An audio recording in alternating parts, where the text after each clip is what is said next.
As you're well aware, we're now entering the 83rd day of what is now being called Zero Hour. No one could have predicted that this would happen. No one except for the journalist Richard Brooke. I'm here outside of Richard Brooke's house now, where we've discovered new evidence as to how Zero Hour began.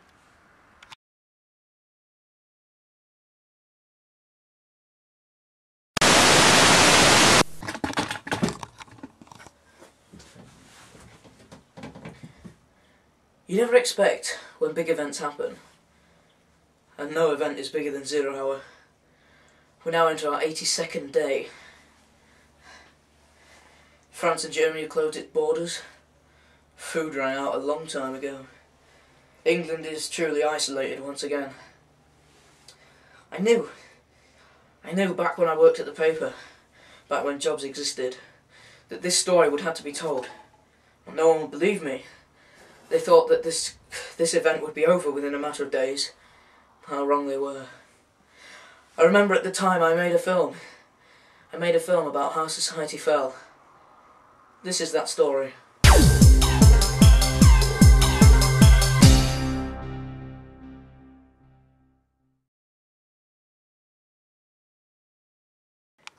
Tomorrow, all the trains will stop, and we will be stranded.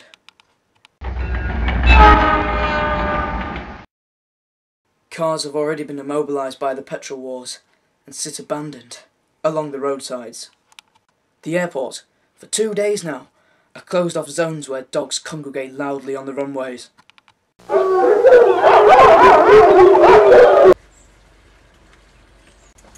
To be in possession of a bicycle is to risk your life.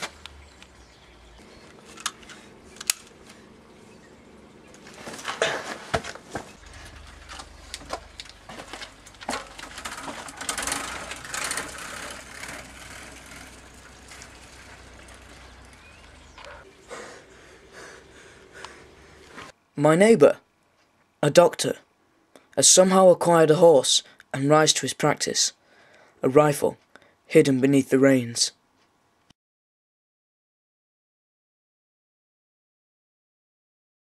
I sit in front of the television for each successive news bulletin.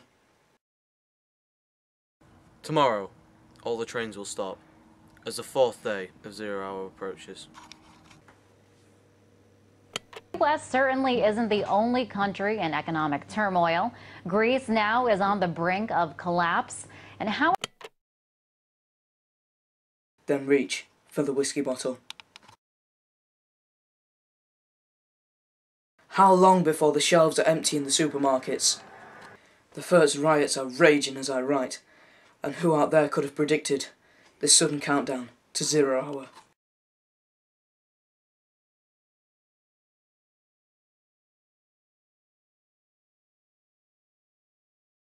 All the paraphernalia of our comfort stamped obsolete.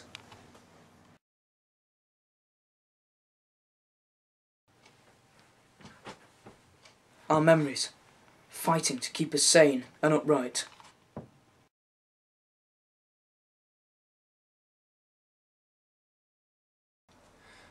So that was my story. That was 0 Hour. That was how society fell around us. Do you know how many suicides there's been this month?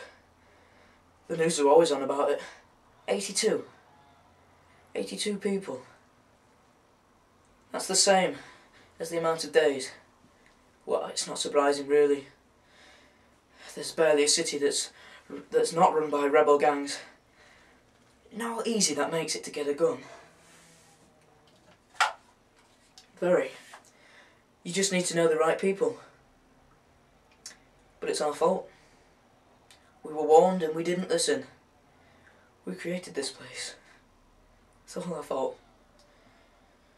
We made 0 Hour.